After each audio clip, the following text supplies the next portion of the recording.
Bienvenue sur les podcasts du collectif Voix libérée. Pas d'écrit, pas de réalité. C'est une formule assez percutante, hein. Ça nous met direct dans le bain.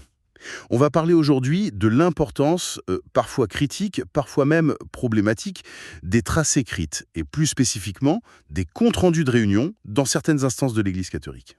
Oui, tout à fait. Et pour ça, on s'appuie sur une réflexion intéressante du collectif Voix libérée. Ce sont d'anciens choristes de Touraine. Exactement.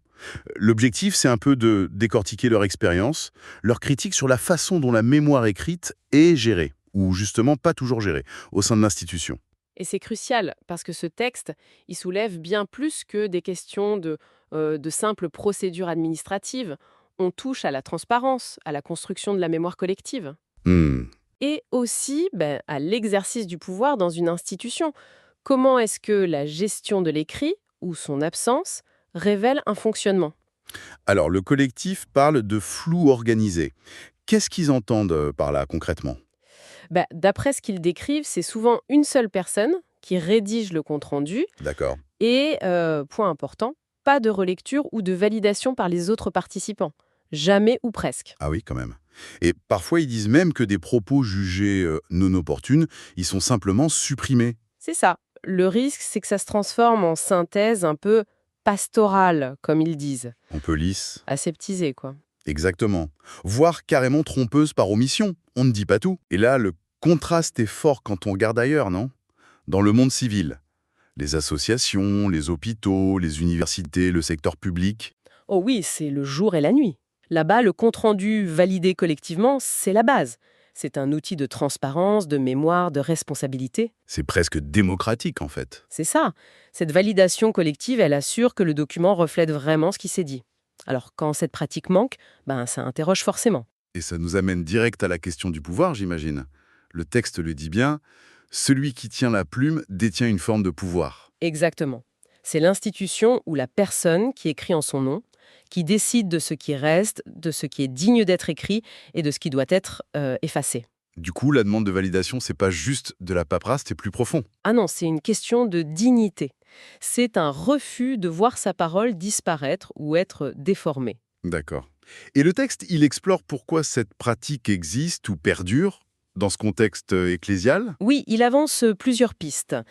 Peut-être une certaine culture magistérielle, vous savez, où la vérité vient d'en haut et n'a pas besoin d'être validée par la base. Mhm. Il y a aussi peut-être une confusion entre la confidentialité, qui peut être nécessaire parfois, et une forme d'opacité systémique qui arrange. Une opacité qui protège. Voilà. Et puis, il y a sans doute une peur.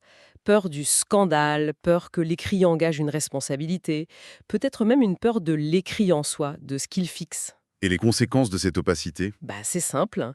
Ça mine la confiance, surtout quand on aborde des sujets sensibles, évidemment. Et là, on pense forcément au lien avec les abus sexuels.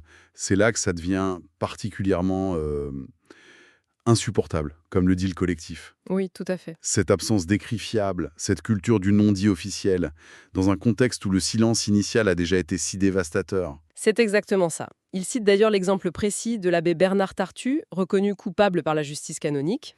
Oui, le système juridique interne de l'Église. Voilà, et dans ce cas, c'est la persévérance de ceux qui ont écrit, qui ont laissé des traces, qui a permis de construire une mémoire. Sans trace, pas de mémoire. Et le texte ajoute cette phrase terrible. Sans mémoire, pas de justice. C'est poignant, oui. Et face à ça, la proposition de Voix libérée, elle est simple en apparence, mais assez radicale dans ce qu'elle implique. C'est-à-dire? Exiger la validation collective systématique des comptes rendus. Pour eux, c'est une condition de vérité et aussi de réparation. D'accord. Et les bénéfices? Ça empêche de réécrire l'histoire après coup. Ça ancre la mémoire des faits. Et surtout, ça inscrit la parole des victimes, souvent ignorée ou minimisée, dans l'histoire officielle. C'est un vrai changement de culture qu'ils appellent en fait. Oui, c'est un appel à adopter ces règles de base. Écrire fidèlement, relire, valider ensemble. Pas comme une contrainte, mais comme une question d'éthique. Une éthique de la parole tenue, du respect mutuel. Et de la mémoire partagée. Une mémoire honnête. Donc pour résumer, ce texte met vraiment le doigt sur une tension. D'un côté, une culture institutionnelle qui tend à contrôler l'information. Mhm. De l'autre, une exigence croissante de transparence, de responsabilité et de respect pour la parole de chacun, surtout des plus fragiles. L'objectif, c'est cette Église écrite, transparente, responsable. Tout à fait. Et Si on élargit un peu la réflexion, ça nous pose une question qui va au-delà de ce cas précis, je crois. Laquelle? Comment est-ce que la manière dont une organisation, n'importe laquelle, choisit de documenter ou de ne pas documenter son histoire, ses débats, ses décisions, comment est-ce que ça influence sa capacité à apprendre d'elle-même À évoluer? et à garder la confiance de ses membres ou du public? Exactement. Le texte finit sur cette image forte du compte-rendu comme l'acte de foi du réel. C'est une belle formule pour réfléchir. Peut-être que notre rapport à l'écrit collectif en dit long sur notre rapport à la vérité, tout simplement.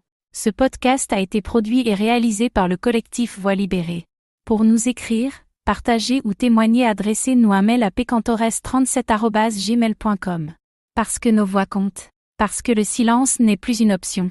Parce que la mémoire exige justice et vérité.